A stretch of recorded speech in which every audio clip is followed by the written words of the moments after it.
আমার এক আকাশ পরিমাণ ভালোবাসা যখন তোমার হৃদয় স্পর্শ করতে পারেনি, আমার অসহায় চোখের জলও যখন তোমার মনে একটু মানবতার সৃষ্টি করতে পারেনি, তাহলে মেনে নিলাম আমি নিজেই তোমাকে কখনো ভালোবাসতে পারিনি।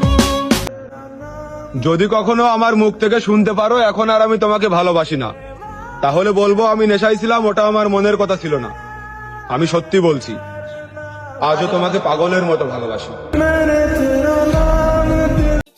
অভাবের সময় অপমান গায়ে লাগাইতে নাই, তাই চুপচাপ সহ্য করতেছি। একবার কাটতে দেও অভাব, অনেক ভয়ঙ্কর হইব এই অপমানের জবাব। মহামান্য আদালত, ক্ষমা চাইতে পারিনি কারণ আমি তো ভালোবেসেছিলাম, আর ভালোবাসায় ছিল আমার একমাত্র নিরুদ্দেশ যুক্তি। অবশ্য তখনও বুঝতে পারিনি অজুহাতের আশ্রয়ে সে চেয়েছিল এই মুক্তি।